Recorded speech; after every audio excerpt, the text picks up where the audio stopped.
جمعنا وفرقنا وما أساءت فيها تأويلا برحمتك يا أرحم الراحمين. اللهم صل على محمد وعلى محمد وعجل فرجهم. Today I will not go through the questions. What we do is that today we straight we go to Surah A'la, and then next week inshallah we go through all the questions of these 4 surahs we have learned. So it will be revision class for next week. Okay, and then Thank you very after much. that inshallah we will have Inshallah, me and Masuma will catch up by then, inshallah. That's what I think as well. Yeah, this way all the ladies, they can work on the surahs, and then we will revise and answer the questions next week, inshallah. Inshallah. So, Allah today.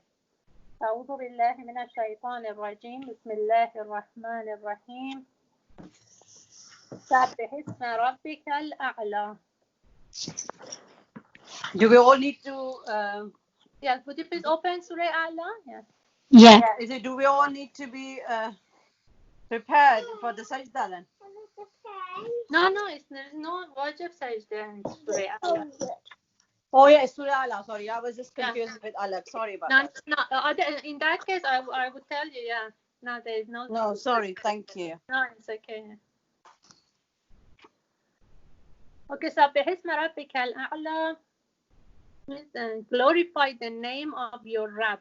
As I explained before, that I'm not going to translate Rabb or Allah, and I'm going to use directly the word of Rabb or Allah, because it's we can't. In translations, you have seen that they have translated to Lord and those, but because we don't want to go through those kind of meanings, and Rabb or Allah, each title of Allah means something special, so we try to use the same word.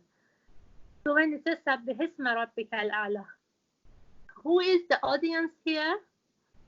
The audience is Prophet. It means that Allah is telling Prophet, is commanding Prophet, glorify the name of your Rabb, the Most High.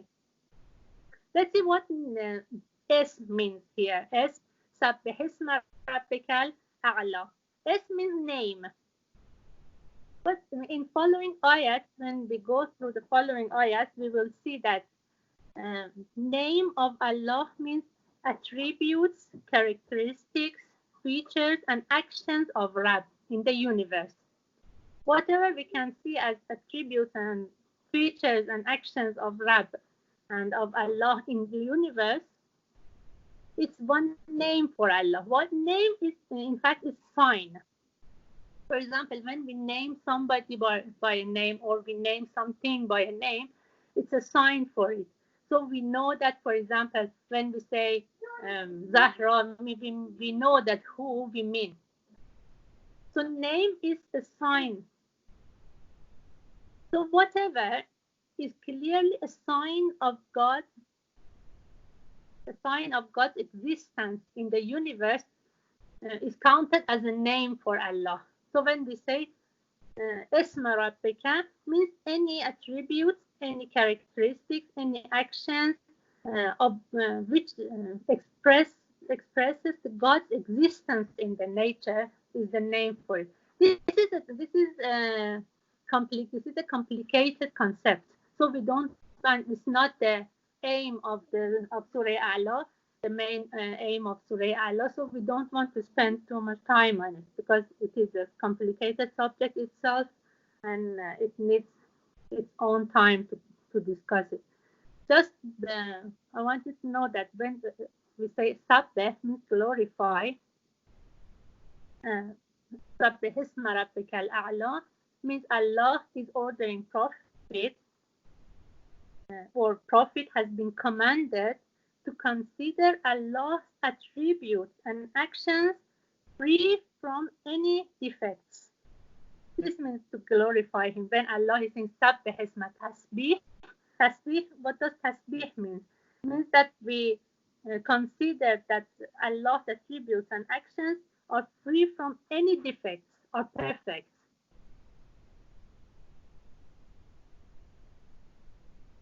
So when in which situation Allah would order Prophet Muhammad sallallahu alaihi wasallam to glorify him, to glorify his name, to glorify him? Under which circumstances would it be appropriate to command the glorification of Allah? Of course, it would happen when there is a perception of defects. For example, if there are some people who they deny the perfection of Allah, then in that case, this command would be appropriate come in. Now let's see what's the reason that Allah has commanded Prophet to glorify his name or to glorify him, to consider and confess that Allah's attributes and actions are free from any defects. In following ayat, this will be clear. And I explained that the first group of, according to Tadabbur, you know that we divide the one surah to different groups. So the first group of Surah A'la is ayat 1 to 5, which the audience is Prophet, and Prophet has been commanded to consider Allah's attributes and actions free from any defects. Ayat number 2 is saying Allazi khalaqa fasawwa, and then Wallazi qaddara fahada, Wallazi akhrajal mar'a. What does Allazi means? Allazi means the person who. It means that Allah is explaining himself in these three ayats. In fact, Allazi explained Rabb in the ayat number 1. Because ayat number 1 was saying, Sabbih isma rabbika al-a'la. Okay, glorify the name of your Rabb. Glorify your Rabb attributes and actions. Okay, who is this Rabb? Allazi khalaqa fasawwa. This Rabb is the one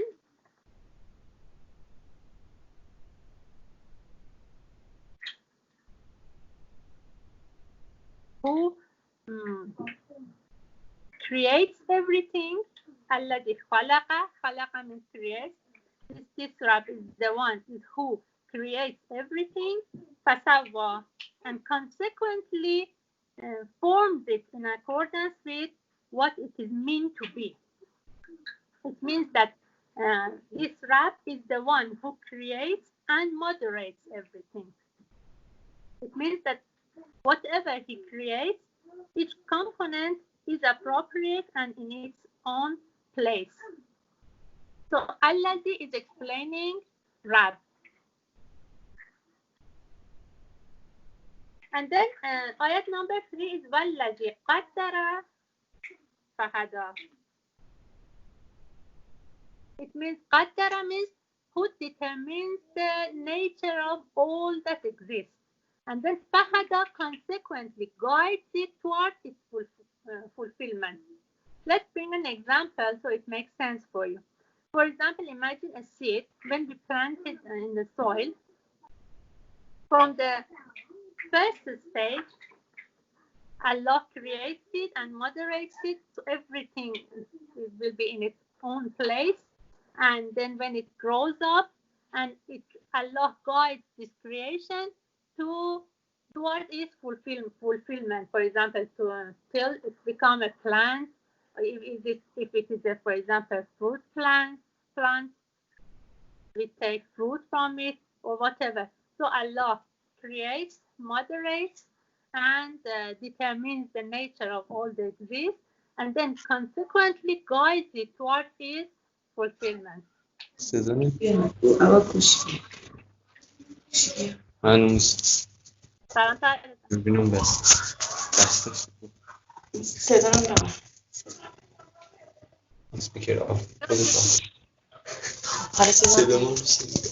yesterday I've got one of my friends in the group who is really my teacher. I'm really stressful in front of her.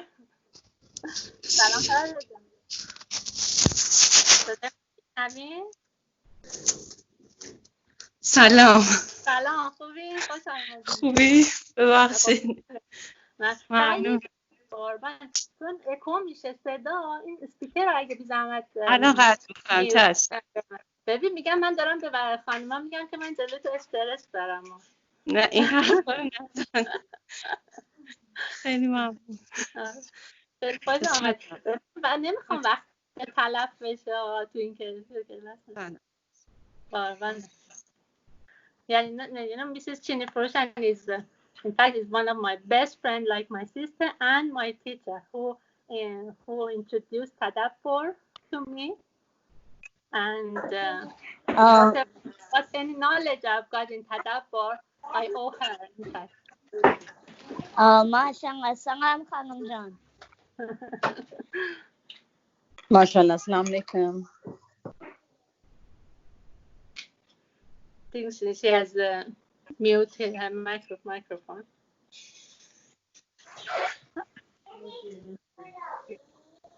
سایجا سوره اعلا رو شروع کردم. آیه 3 رو توضیح 2-3 رو توضیح میدم. Okay, so I go back and shortly I'll explain what I'll explain. In ayat number 1, Allah said, "Sabbih isma rabbika al-a'la," glorify the name of your Rabb, which means that Prophet has been commanded to consider Allah's attributes and actions from free any defect or deficiency. It means that Allah's perfection. When we explained that what does S mean, we said that S means name is the sign for everything. So any attributes and actions of Rabb in the universe is a sign for Allah. For example, we can't see Allah, but we can see the universe, whatever it is in the universe. Everything is its own place, and all the creations and all the actions, these are the names of Allah. For example, when we say Allah is Qadir, is all power, or when we say Allah is Alim, is all known, most knowledgeable, or when we say Allah is Hakim, the most wise.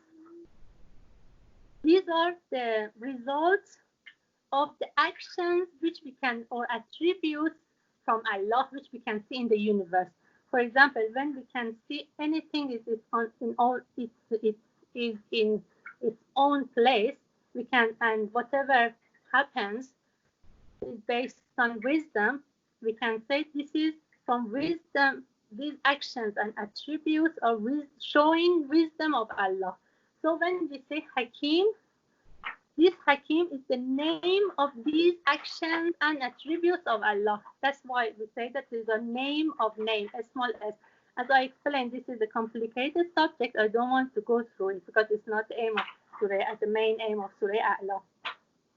And then we said, okay, why Allah is commanding Prophet to consider and confess his perfection. Why is Allah saying Sabbih isma rabbika al-a'la? Of course, when it happens when in the situation that there are some people who they deny the perfection of Allah. They don't want to believe it, or they deny it. In that case, Allah is commanding Prophet to do tasbih, or to consider Allah's attributes and actions free from any defects. And then we said that now this question comes in that, okay, for what's the main reason that Allah is commanding Prophet to consider his perfection, to glorify his name? Which we said that in following ayat, when we go through following ayat, the response of this question will be clear. In ayat 2 and ayat number 3, two states of creation is explained. In fact, in ayah 2, الذي خلق فسوى, Allah it is saying that we said that الذي means who, so it explains there. It explains the word of Rab. Okay, Allah said سبح اسم ربك الأعلى. Now Allah is explaining who is Rab. Rab is the one who الذي خلق فسوى. الذي, we said it means who. Rab is the one who خلق, creates everything, and فسوى, and consequently or accordingly forms it in accordance with what it is meant to be. It means that Allah creates it and guides it consequently and moderates it. And then ayat number 3, وَالَّذِي قَدَّرَ فَهَدَى, means who determines the nature of all the existence, and then فَهَدَى, consequently guides it toward its fulfillment. And we brought the example of seeds, for example. When we plant seeds in the soil, imagine that from the first stage, Allah created it and it guides it to become a plant.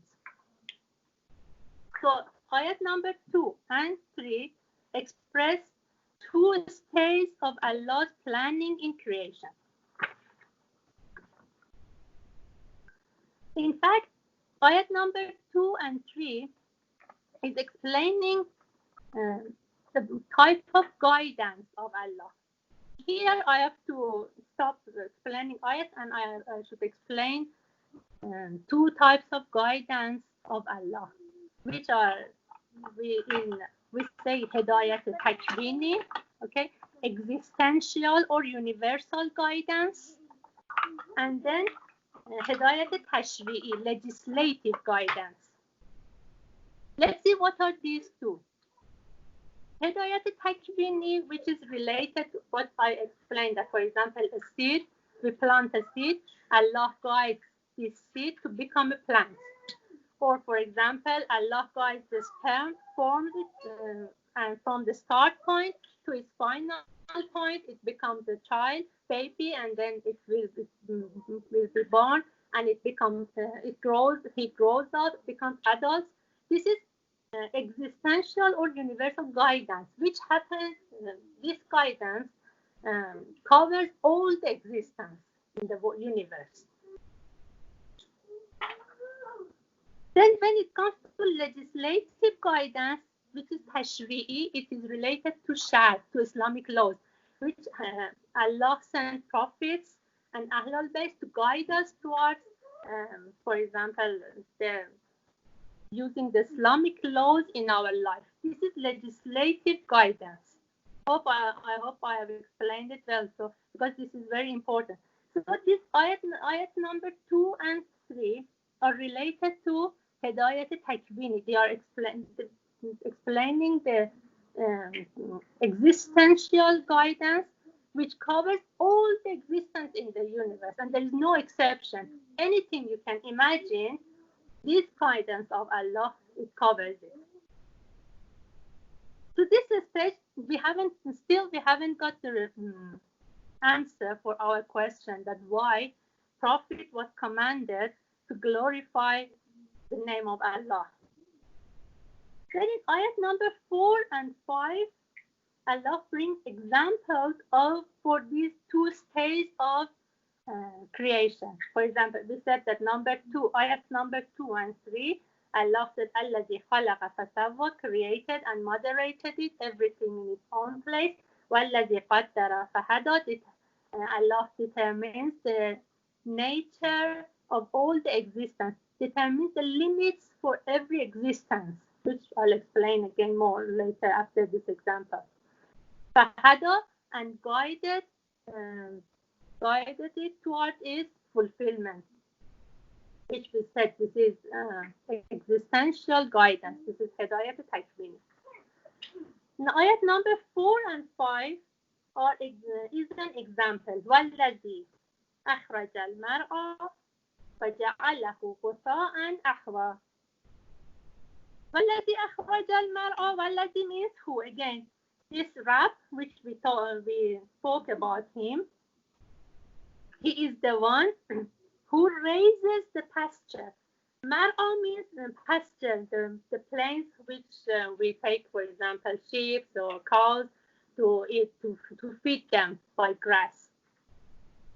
So he is the Rab who raises the pasture, who brings out the pasture with fresh grass. وَالَّذِي أَخْرَجَ الْمَرْعَى. This Rab is the one who raises the pastures with fresh grass. فَجَعَلَهُ غُثَاءً أَحْوَى. Then makes it dried up grass. For example, in the winter or after the season is finished, these grasses, which were so green and they were food for the animals, and they become dark stubble, they become dried up grass. Now, these two ayat can guide us to the response and answer for our question that why our Prophet is ordered and commanded by Allah to glorify his name, his attributes and his actions. Why Allah asked Prophet to confess that his actions and attributes are perfect and there is no defects in it. Because imagine when mankind sees dry grass, he might think that, oh, these grasses has been wasted. The dried and the dried grasses now are out of the wise framework of creation. So it was not, for example, God forbidden, that this was not a wise action of Allah that these grasses are dried up now.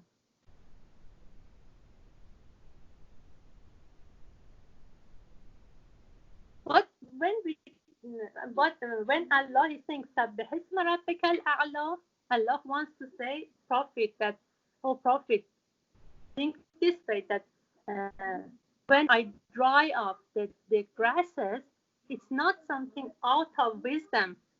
It's that each creature has a share of existence.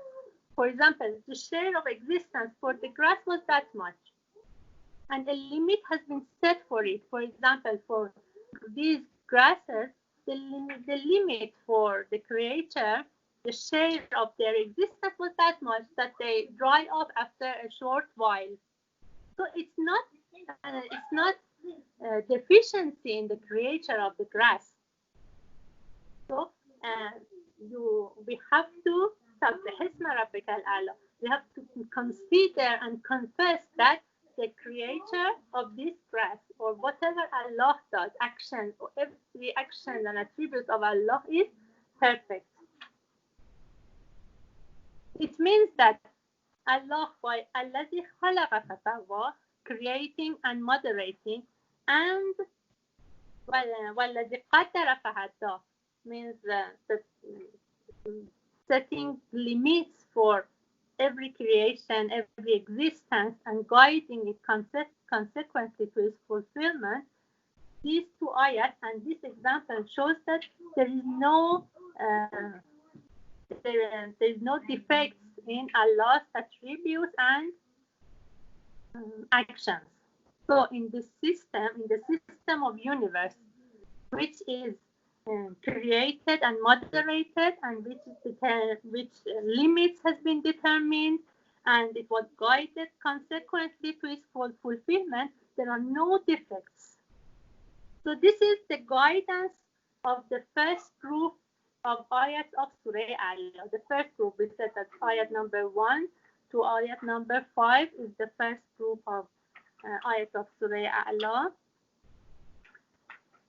So Al-Rab, who the existential or universal guidance in its hand, there is no deficiency in his attributes and actions. It wants to say that this Hidayat al-Takmini, there is no deficiency in it, in this guidance from creation. So when we see that some existence, they have got less interest and share of existence, and some of the existence, some of things they've got more interest and share of existence. It doesn't mean that our rap is not perfect. No, it means that in this guidance, in their creation, they have got, according to the attributes of Allah, they have got this share of existence. Any question about these 5 ayats in this group? The first group of ayats? Yes, sister. As I understand, the guidance of first group of ayat 1 to 5 is and, that there is no deficiency in its creation, in Allah's creation. Exactly. In Allah's creation, which in any existence has been created complete, perfect. No matter of how much share of existence they have. For example, one existence maybe has got a very less share of existence, and one existence maybe has got, for example, like mankind has got more the share of existence of mankind is a lot more than another existence like a plant. Yeah. And I wanted to ask about Falsafa. Falsafa is guiding and moderating, and Fahada is guided to its fulfillment. Is that what it means? Yeah. But Falsafa, in fact, is moderating. Is that everything, every component is appropriate and it is in its own place. Falsafa means that. Okay. All right, and then you told us 2 types of hidayat universal, and the other one which is for legislative guidance. Legislative. The other one is legislative, which is to Islamic laws which we have been guided as, for example, Muslims. This guidance that we are Muslim and Allah sent prophet for us and taught us Islamic laws. This is legislative guidance, which is Hidayat Tashri'i. Okay. In first group of ayats, we just spoke about universal guidance. The reason I explained it, I just wanted you have an imagination of it, have an idea, and then in the following ayats we will go through that as well. All right. I thought you were telling us because it's the classification of Fahada. So that's why you told us. Okay. Yeah. Fahada in first group in ayat 3, Fahada is just related to universal guidance. Why? Because the example after that in ayat 4 and 5 is an example of just thing. It's not nothing to do with Islamic laws or legislative, or nothing to do with Shar, Islamic laws. It's just so this the first group of ayats of Surah Allah is to do with universal guidance. Jazakallah. Thank you. What's the meaning of Ghusa and Ahwa and Al-Mar'a? If we like to know. Mar'a is pasture where the plains of grass, which we take. For example, animal sheep, and that you have seen in the plains, or for example in the mountains, they want to feed sheep, they take them there. So the pasture of grass, that al-mar'a means that akhraj al-mar'a means who raised these pastures, and then faja'alahu, and this rab who raised these pastures for the sheep, for example, to be fed. Then after the season is finished, he made them faja'alahu. He made them as qusa'an ahwa, dried grasses. And he converted them to dried grasses. So those green grasses now they are dried grasses. They are black, and when we see them, we may think that these were wasted. But Allah, by this, Allah is saying that no, He is the one who خَلَقَ فَسَوَّى وَقَدَّرَ فَهَدَى. It means that everything is in its own place, and everything has got its own share and limits of existence. So it doesn't mean that Allah's action was not perfect. It means that every existence has got its own share of life, of existence, life here. And in any kind of existence, it shows the perfection of Allah. It doesn't mean that there is deficiency or defects. Yeah, is it clear now? Yeah, thank you. No. Jazakallah. No. So now we got the answer for the question that why Prophet is commanded to confess and consider the perfection of Allah. So why Allah says سبح اسم ربك الأعلى.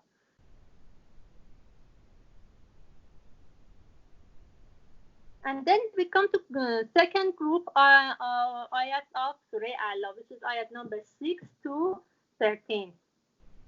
If we go through these ayats, we will find out that the environment of these ayats was in the way that the first thing is that the audience is prophets, and then when we go through the ayats, you will clearly see that this is in the situation that prophet is thinking that, or maybe he's worried that, can I receive the revelation? And can I receive the wahy? And is it possible for me not to forget it? Or am I ready to receive the revelation? And he's worried that does people accept it? Because lots of people, they deny it, they don't accept it. And if people refuse and deny it and they don't accept what the message I transfer from Allah to them as a revelation, if people don't accept it, is it still useful that I continue what I have been commanded by Allah to transfer this message? And if, for example, some people, they don't accept this the message of Allah, what's the reason? And if they don't accept it, is it does it mean that there is an issue and problem in this guidance, or do I have any problem in transferring this message? And all this, which what comes to your mind? Which kind of guidance comes to your mind now between those two guidances, universal guidance and legislative guidance, Hidayat al-Takwini and Hidayat al-Tashri'?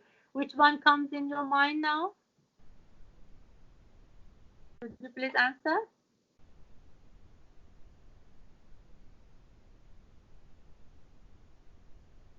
Can you hear me? Yes, we can hear you. Sorry. Can you ask the question again? Sorry, what question you asked? I'm saying that when we go through ayat 6 to 13, which is the second group ayat of Surah Allah, we find out that the situation of which these ayats were revealed was in the situation that Allah, the audience is prophet, and we will see that it's in the situation that he was worried. He was that, am I ready? Am I capable to receive revelation, to receive wahy from Allah? And am I capable not to forget it? Am I ready to receive revelation? And are people ready to accept it? And what if people, they don't accept it? Is it still useful for me to continue? Or if people, they don't accept this, or if some people, they don't accept it completely, or some people, they do not accept this, the message of Allah and this guidance of Allah, is it still useful I continue it? And what's the reason if they don't accept it? Is there any issue or problem that with this guidance? For example, is there any problem with the word of Allah, Quran? Or is there any problem with me as prophet to transfer this message? And all these questions in prophet's mind, for example, I'm just trying to make you imagine the environment which these ayats were revealed. Okay, now I just asked the question that which kind of guidance comes to your mind between those two guidance which I named? Legislation. Yeah, Hidayah exactly.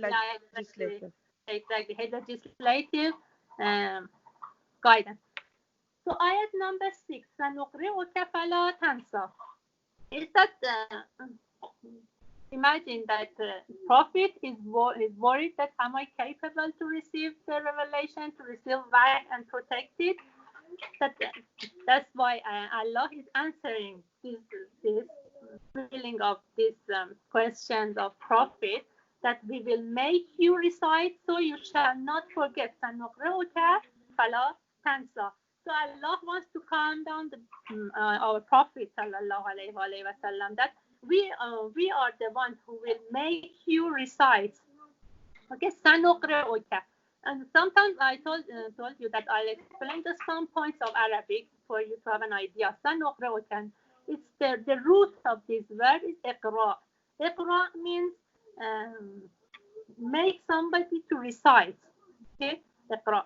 And sa is makes the tense of the verb as future, and ka means you. سنقرئك is that we will make you recite. So don't worry, Prophet. Don't worry that if you are not capable or maybe you forget, and don't worry. سنقرئك, we will make you recite. فلا تنسى. تنسى means so you shall not forget. Nasaya means forgetting. So فلا تنسى. I said that la makes the word negative in Arabic. So because we are the one who will make you recite, so you will not forget. You shall not forget. We are protecting you. We are supporting you. So you do not worry about correctness or incorrectness of your message. You will read what you have been taught by me. Allah is telling Prophet that you will read what you have been taught by me. So no, don't worry. And ayat number 7, Allah wants to say that this ability which you will not forget and you will recite without forgetting is because Allah wants you to be like that. And if Allah doesn't want, you may forget. إلا ما شاء الله, ayat number 7. إلا ما شاء الله إنه يعلم الجهر وما يخفى. Except what wills Allah, indeed He knows the apparent and what is hidden. Jah means which is manifest, which is revealed, which is apparent, and yakhfa means makhfi, which is hidden. So you shall not forget, except that Allah wills or Allah pleases, and indeed He knows the apparent and what is hidden. It means that the ability to read, write, and not forget the Quran is supported by power of God. So you don't worry, Prophet. And then ayat number 8, وَنُيَسِّرُكَ لِلْيُسْرَى. وَنُيَسِّرُكَ, and we will make your way smooth and into a state of ease. And لِلْيُسْرَى, we will prepare you. Yusra means we will prepare you. We make the way of delivering the message. We will make the way of communication, of revelation, and delivering wahi for you easy and smooth.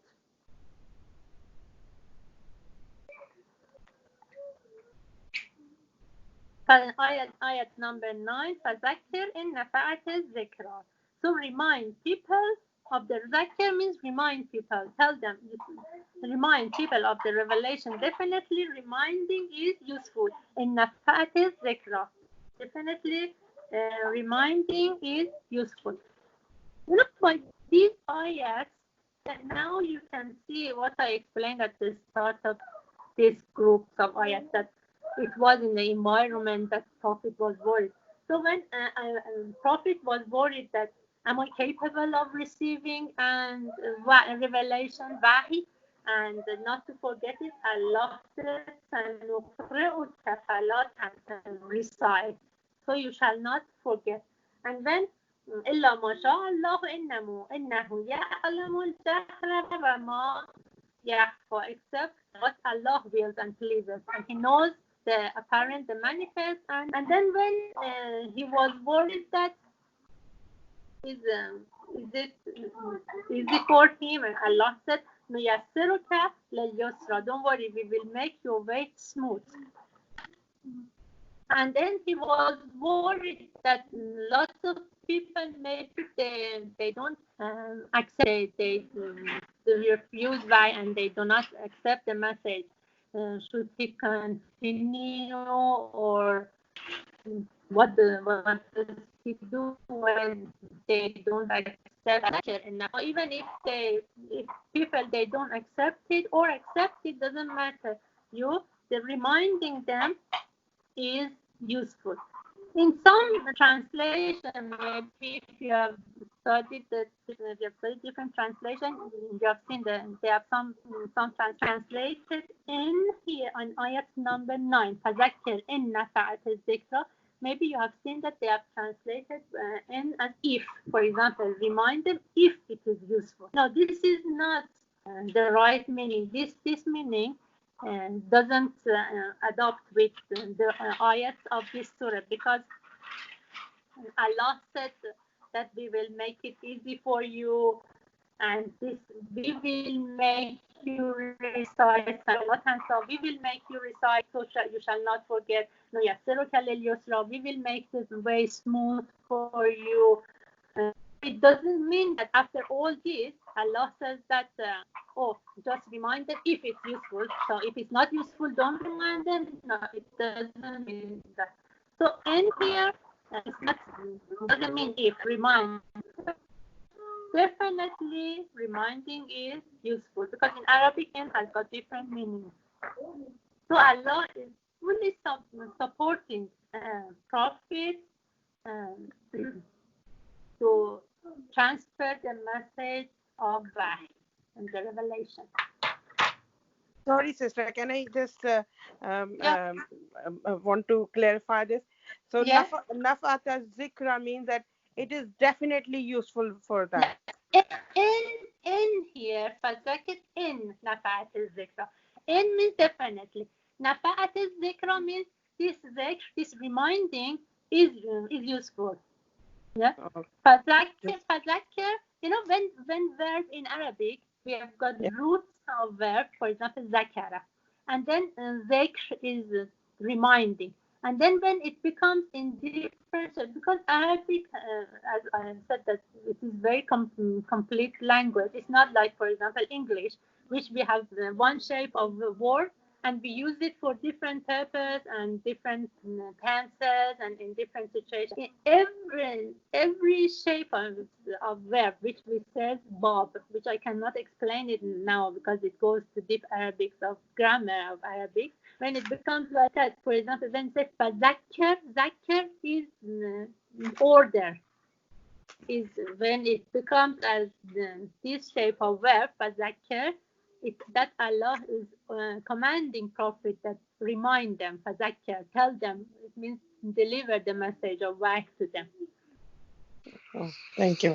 So in means definitely, and I explained that in has got different meanings in Arabic, and I've seen that in some English translation they have translated as if. For example, remind them or deliver the message if it is useful. No, it doesn't. It doesn't make sense after all these ayats. Allah said, "Sanuqra'uka fala tansa wa nuyassiruka lil-yusra," and following ayats.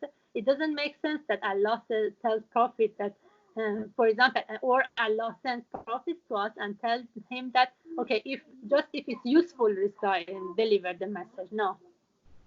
So the in here doesn't mean if. It means that definitely it will be useful. Then in following ayat, Allah is explaining two types of approach of people towards Wahy.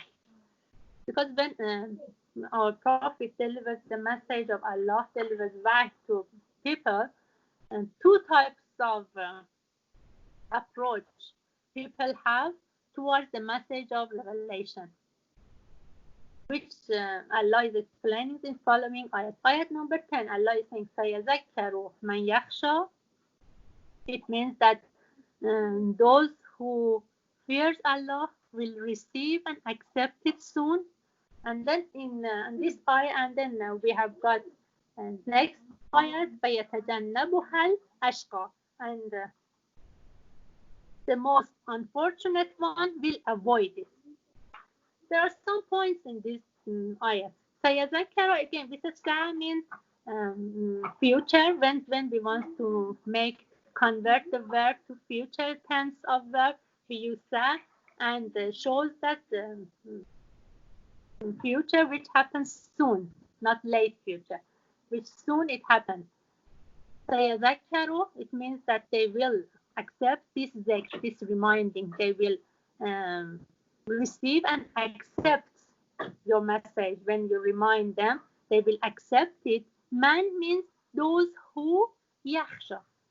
Yakhsha has got a point which I am going to explain this. Yakhsha, if you see in the translation, it says fear Allah. But this is different fear. It's not those fear that, for example, Allah is scary or something is scary and we are afraid of it. This kind of fear is not khashiyat. We say yakhsha and khashiyat. So remember the word of khashiyat. Khashiyat is a special type of fear.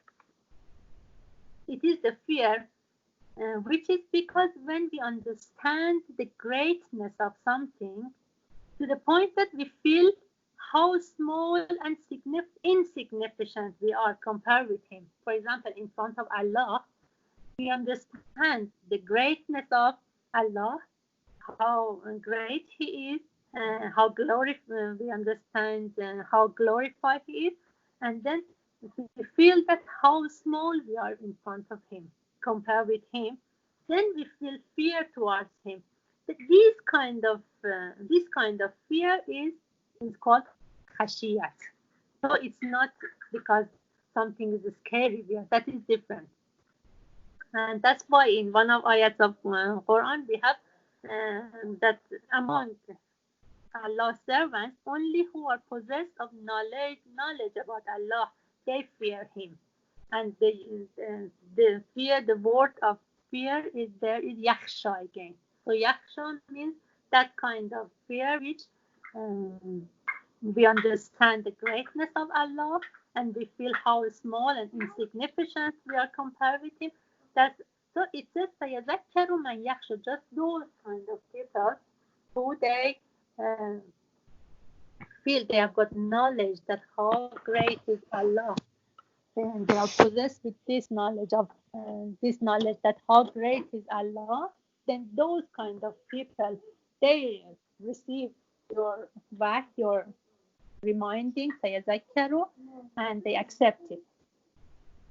And then ayat number 11, وَيَتَجَنَّبُهَا الْأَشْقَى, the most unfortunate people, they will reject it. They will not accept it.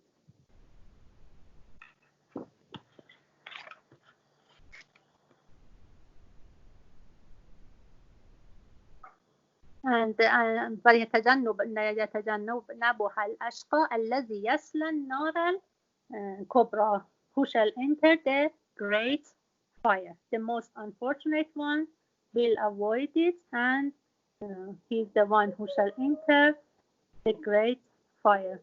ثم لا يموت فيها ولا يحيا, the fire which he shall neither live or die in it, because there is a fire which there is no death to be saved. Sometimes, for example, the person says, okay, I die and I will be saved. But this fire is a fire which la yamutu fiha, which there is no death to be saved by death, and la yahya, but there will be no new life, so they can turn their black life into happiness with a new life. It means that there is no chance in that fire. They can't say that death will save us, and they cannot say that, okay, we come back to life and new life, and we turn our black life, we change our black life into a new life. So in ayat number 10, 13, Allah explained two different types of approach, two different types of people approach towards the message of revelation, towards wahy. When Allah said, okay, فَذَكِّرْ إِن نَفَعَتِ الذِّكْرَ, Allah commanded Prophet that remind them, they'll deliver this message of wahy to people. It will be definitely useful. And what it's a two, there will be two approach. Some people who they have got khashiyat, because they are possessed with the knowledge of greatness of Allah. They feel how great is Allah and how small we are in front of Him, compared with Him. They accept the message. And those people who ashqa, they are unfortunate, the most unfortunate, they will not accept it and they will avoid it. Okay, what does Allah wants to say? We said that in Tadabbur, step by step, all the ayats and then group of ayats are related together. In the first group of ayats, Allah said that in universal guidance, there is no deficiency, there is no defect. Although the share of existence for different things is different. For example, the share of existence of, for example, for plants or for mankind, the share of existence is different for them. The limit of existence, which Allah has determined for them, is different. So this doesn't mean that there is any defect in this guidance, in this universal guidance, creation of Allah. And in this group of ayat, Allah wants to say that although some people, they don't accept the message of Allah, they don't accept legislative guidance, hidayat tashri'i, and some people, they accept it less, some people accept it fully, and some people, they do not accept it at all. It doesn't mean that there is problem in the message of Allah, or there is problem in your way of reminding. Allah is, in fact, Allah wants to tell Prophet that there is no problem and issue in your way of reminding if they don't accept it. In fact, in the second, the guidance of second groups of Surah Allah is that, O Prophet, we have supported you in delivering the message of Allah, in delivering wahy. For example, we will make you recite it, so you shall not forget it. So we will protect it, wahy. And we make the way smooth for you to deliver this message. So we have supported it. So you remind people and deliver the message of wahy. And know that any approach people take in front of you, in front of message of their approach will be acceptance or refuse. It's not your responsibility. There is no issue in your way. So this is the guidance of second group ayats of Surah Allah, that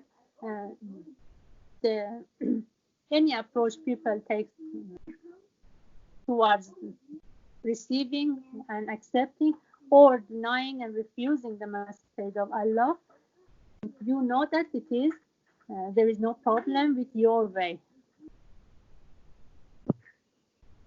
And then third group ayats of Surah Allah, ayat 14 to 19, the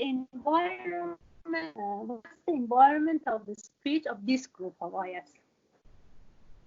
We said that there are two different approaches. سَيَذَكَّرُ مَنْ يَخْشَى, those people who they are possessed with the knowledge of greatness of Allah. So they have got khashiyat.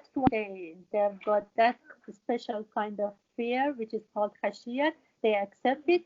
And وَيَتَجَنَّبُهَا الْأَشْقَى, who are most misfortune people, they avoid it. They don't accept it. Now we want to see why. What's the reason for those people who they don't accept the message of Allah? The environment of the ayats of third groups of ayats of Surah Allah is talking about that the preference of this world over hereafter life makes them avoid the message of Allah because they prefer this life to hereafter life. They prefer this life towards the hereafter life, so they avoid accepting the message of Allah. Ayat number 14. Ayat number 14 is saying قَدْ أَفْلَحَ مَنْ تَزَكَّى.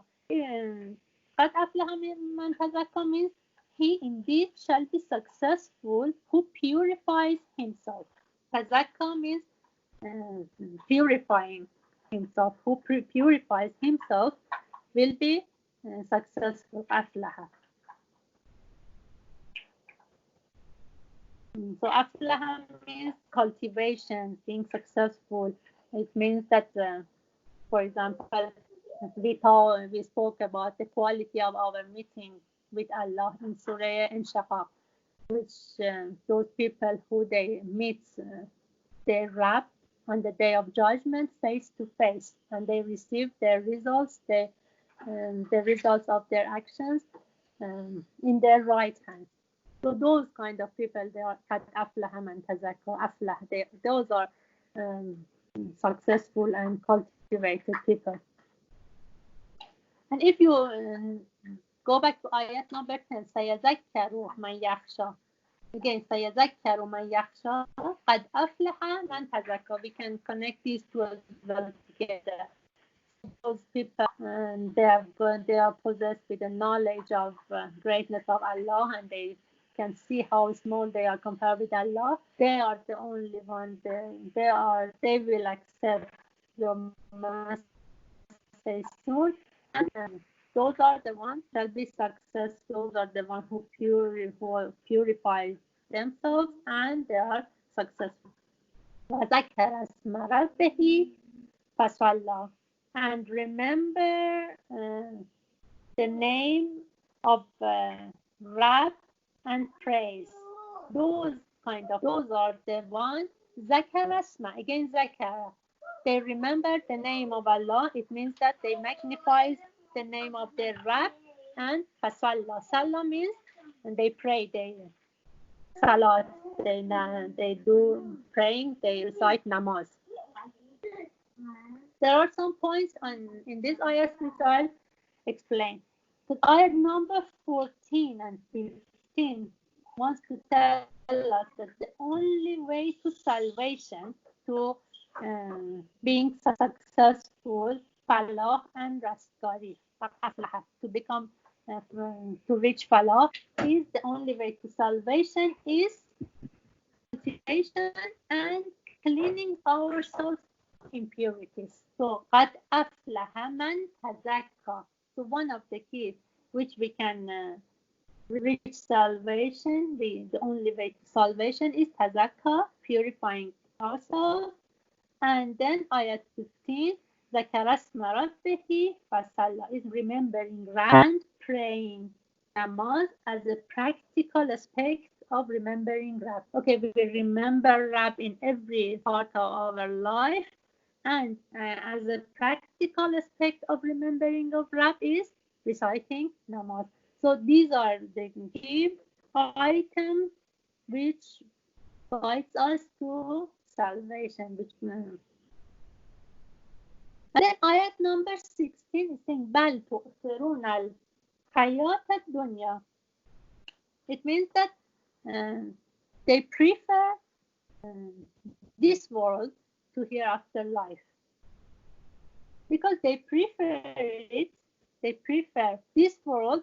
So if you go back to يَتَجَنَّبُهَا الْأَشْقَى in ayat 11, so they don't accept the message of wahy. In the case that والآخرة خير وأبقى, ayat number 17. So ayat number, I explain again because I don't want to confuse you. Ayat 14 and 15 is related to those who they accept the message of Allah. سَيَذَكَّرُ مَنْ يَخْشَى. They accept the message of Allah, that type of approach. Accepting it and receiving it and accepting it. And what's the key towards that? What's the key towards accepting the message of Allah and the way to salvation? In cultivation and cleaning ourselves from impurities, aflaha. And another key is zakar asma, remembering Rab, fasalla, and praying salat and namaz as a practical aspect of remembering Rab. And then ayat 16 is explaining about those people who their approach was denying and refusing the message of Allah. بَلْ تُؤْثِرُونَ الْحَيَاةَ الدُّنْيَا. Those are the people, who they prefer this world to other world. And in the case that وَالْآخِرَةُ خَيْرٌ وَأَبْقَى, they prefer this world in a way that this world will not last long. But neglecting the destruction of this world, they neglect it, they ignore that this world is destructive, will not last long, and this has fascinated them in this world. They are fascinated in this world because they neglect how destructive and short is this life. So they will not accept it, and they become وَيَتَجَنَّبُهَا الْأَشْقَى, misfortune. Ayat 18 and 19 wants to tell us that this message of Allah, which is saying that, for example, this kind, that accepting the message of Allah and purifying ourselves and remembering Allah and reciting namaz, fasalla, as the key items towards salvation, these are not something new. Surely this is ayat 18. Inna hadha lafi suhufil awla. Surely this is in the earlier scriptures, the scriptures of Suhuf Ibrahim and Musa, the scripture of Ibrahim and Musa. This means that the clear truth which is presented in previous verses of ayats, the previous ayats of Surah A'la, which we explained, they are not something new. They are as a fixed truth, which was also in the previous heavenly books as well. In all the books which was sent by our previous prophets, this is the fixed truth, and there is nothing new. So the guidance of third group, the ayats of Surah A'la, is ayat 14 to 17, which explains that what's the way towards salvation and what's the way towards nar, who will approach, who will reach salvation, and who will gain just fire. And we said that the only way towards salvation is purifying ourselves and remembering our Rabb in all parts of our life, in all stages of our life, and reciting Salat as a practical aspect. And what was the reason? For who they avoid the message of Allah is that they prefer this world and they ignore the destructive character of this world. They ignore that this world is short and is destructive. So they will not accept the message of Allah, and they will meet the great fire, which we said that لا يموت فيها ولا يحيا. Even they cannot save themselves even by death, and they cannot save themselves by new life and changing their life. They have got no choice there. And ayat 18 to 19 wants to say that all this we explained is not something new, and we have had it in the earlier scriptures, holy scriptures as well. So what was the guidance? Was the guidance of the whole surah of Allah? Is that in one side, Allah wants to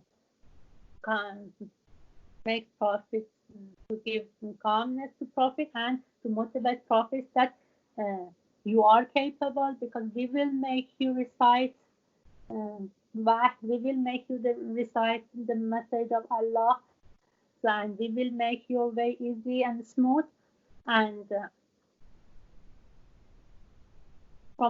so recite it for deliver the message, and it will definitely be useful, even though they accept it or they refuse it. There will be two different approaches, and from another side, Allah is saying that wants to tell us that those people who they don't accept the message of Allah, the reason is that they prefer this world to other world. So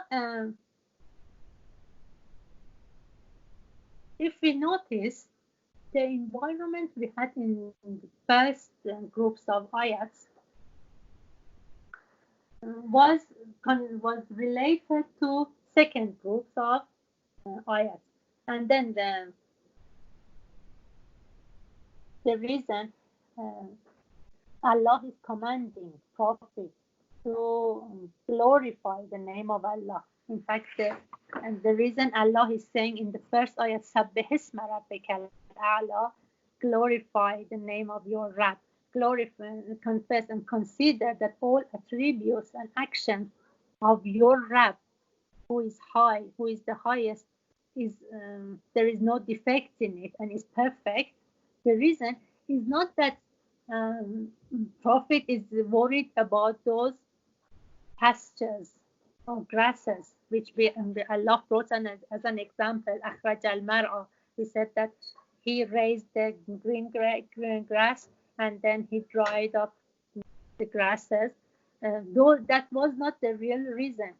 In fact, by second group and third group ayats of Surah Allah, we can clearly see that the reason was that Prophet was worried about legislative guidance. And so Allah wants to say that by first group ayats of Surah Allah, Allah is saying that if, for example, some existence like those grasses, their share of existence, their share of universal guidance, their share of Hidayat al-Takwini, the share they had from this kind of guidance, the share they had from universal guidance from Hidayat al-Takwini is less, is because their capability was limited to that much. For example, the capability of grass was limited to that much existence. And then the capability of mankind and us as humans are a lot. So this is the difference. So there is no defects or there is no faults in universal guidance. There is no faults in Hidayat al-Takwini. And second groups of ayat is saying that the same Rabb, the same Allah, who there is no deficiency, there is no defect in his attributes and his actions. Allah is telling Prophet that the same Allah who is perfect, who you glorified his name, who you did tasbih, who you considered and confessed that there is no defect in his attributes and actions. Same Allah has commanded you to deliver the message of Wahy to people, has made you as the dealer for legislative guidance. So don't worry, he will support you in every way, so no worries. And if some people they will not accept it, or some people they accept it partly, not completely. Don't worry, because it's related to their choice. It's not an issue in the system of legislative guidance. There is no issue in the system of legislation guidance. It is due to their choice. If, for example, if they don't accept it, or they accept it partly, it's due to their wrong choices. And why they make wrong choices? Because they prefer this world. Because they ignore the destructive nature of this world. So, سبح and سبح اسم ربك الأعلى and ayat 9 فذكر. No worries. So don't worry about there is no deficiency, there is no defect in universal guidance in Hidayat Takwini, and there is no deficiency and defect in legislative guidance. And if there is any, for example, in legislative guidance, if some people they don't accept it fully, there is no fault in the system of legislative guidance. It's due to their wrong choices. So you continue فذكر إن نفعت الذكرى. And he said that, and I've learned this from my teacher, Mrs. Timothy, that when they for example, when Allah is saying فذكر إن نفعت الذكرى, you, O Prophet, deliver the message, and definitely it is useful. Is that, for example, maybe we say that for those who they don't accept it, so there is no use. No, there is use, that because they can't have any excuse later. In Farsi we say we have come hujjat tamam shode. I don't know if you use it in Urdu or not, that we have completed hujjat. We have completed the reasonable reason, and there will be no excuse for them. They cannot complain later that we didn't know. So that's the benefit for them. And for those who they accept it, they have got khashiyat, and they accept the message. Okay, they reach salvation. It guides them to salvation.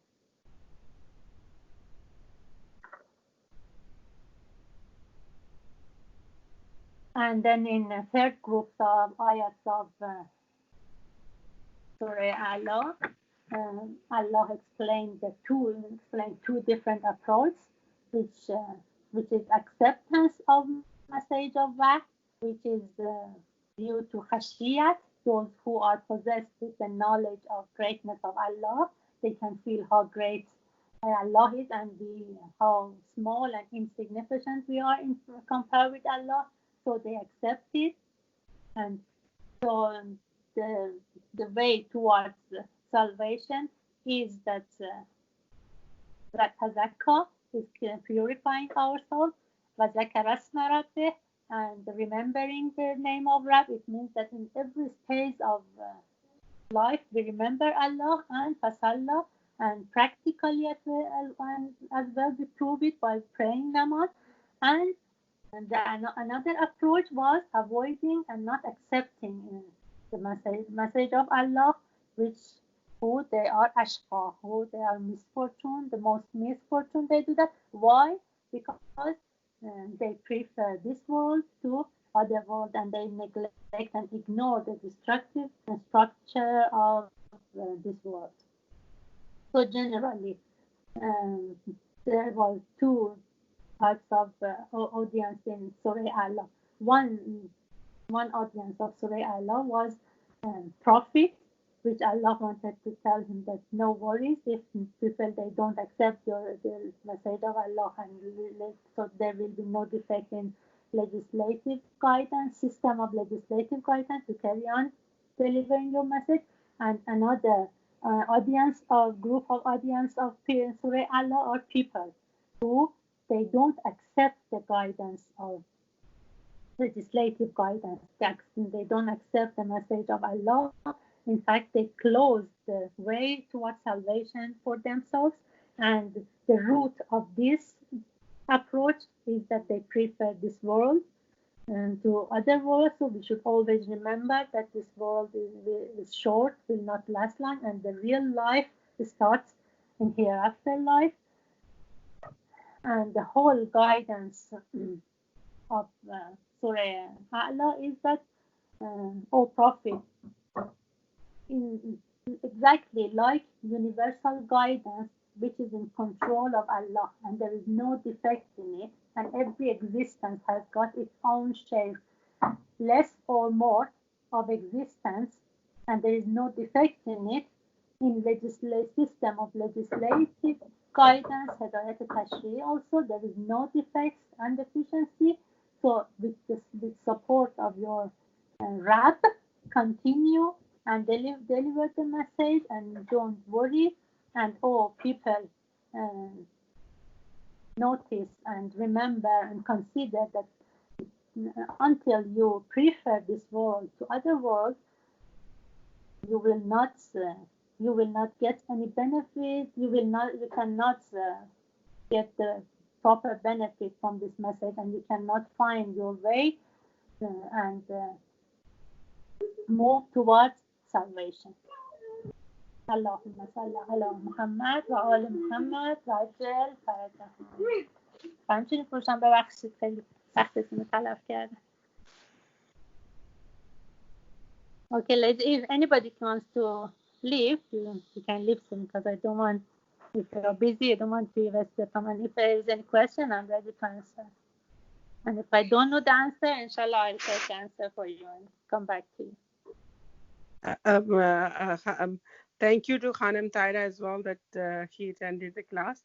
The only thing I wanted to just check with you again, Khairun wa Abqa, they both means salvation. No. Yeah. No, that doesn't mean salvation. Aflaha means salvation. Okay. No, it is saying that in ayat 17 says wal akhiratu, akhirat means hereafter life. Yeah, after death. Yeah. That is khair, that is better for you. Wa abqa, and that is permanent. Abqa means even in Urdu, I think you have got baqi. Yeah. So it will be permanent. It will not be temporary.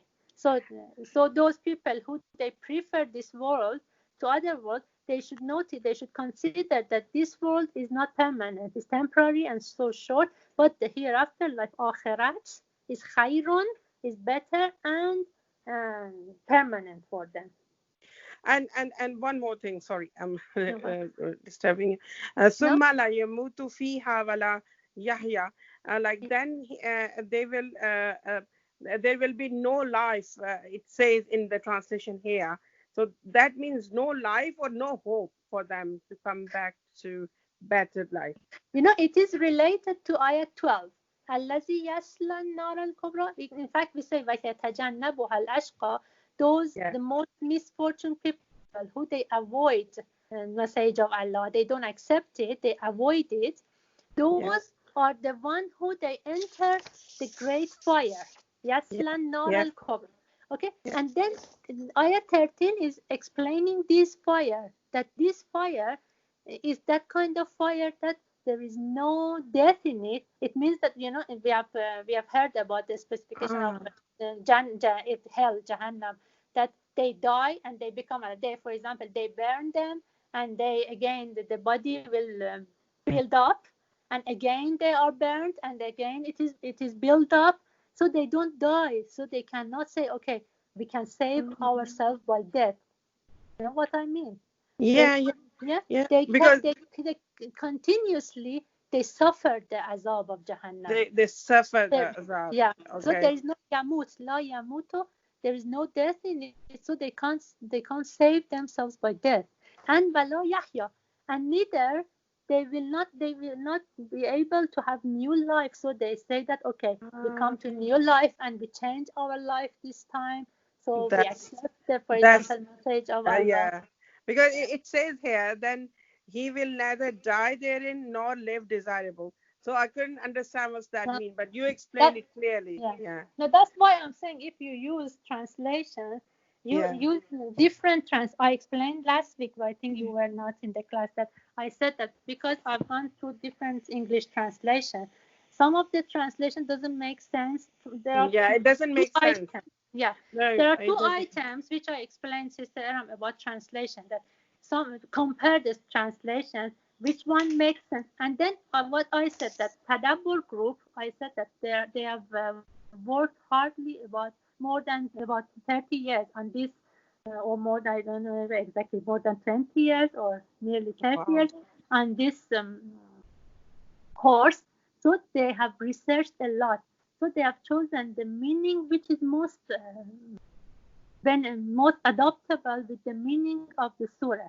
Because we explained that, for example, different words can mean different, they can have Yeah, different meanings. definitely. But in translation, some of the translations, they have just brought the meaning, and with ignoring that does it adopt with the meaning the whole surah, or the guidance the whole of the surah, or not.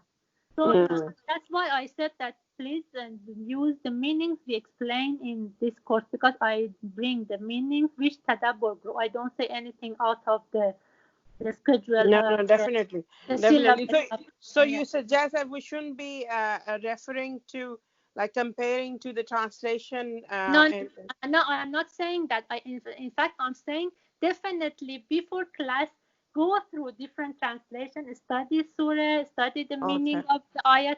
That is one of the times we said that if you study the surah before, and that's why I shared that website which had translation word by I word.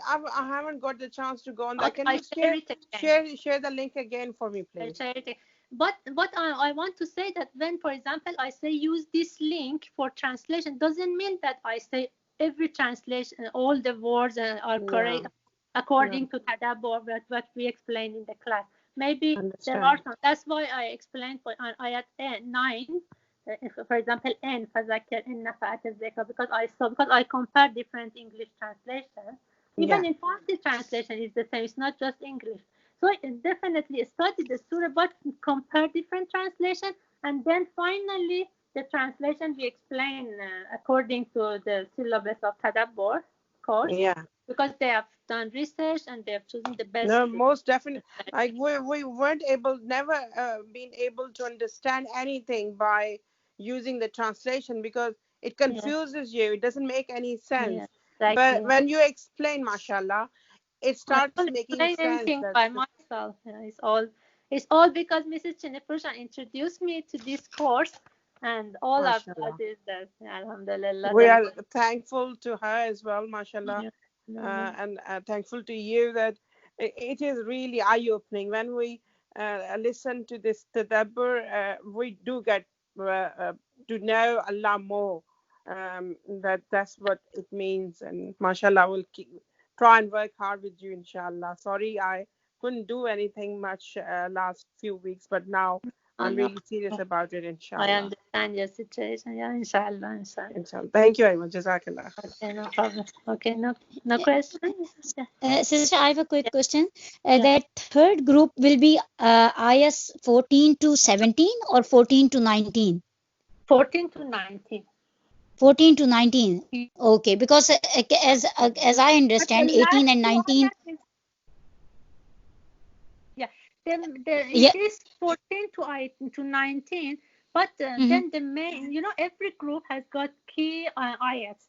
The key ayats of 14 to 17, and then 18 and 19 wants to emphasize it, is to support the ayats 14 to 17 by saying that this is not something new. Even in our previous scriptures, we had the same thing. Yeah. So Okay. they compare, oh, this is something new. We never had it. For example, the other previous prophets, they never told us this. No, we had the same thing before in their scriptures. Yeah. Okay. Okay. Yeah. Okay. Thank you, sister. No problem. Okay. Inshallah, I'll share the questions, and inshallah, I meet you next week, Tuesday, inshallah. Okay. Inshallah. Okay, خداحافظ.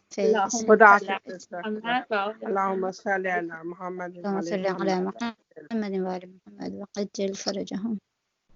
خداحافظ. خداحافظ. خداحافظ. منم خیلی تشکر میکنم. قربانت. خیلی خدا توفیقات تو روز افزون کنه. من خیلی هم بد توضیح دادم، واقعیتش استرس داشتم ما تو گروه بودیم. ماشاءالله ماشاءالله خیلی عالی بود. حالا با تلفنی صحبت میکنم انشالله که خدا بهتون توفیقات روز افزون بده و موفق باشین انشالله. خداحافظ. خداحافظ. خداحافظ.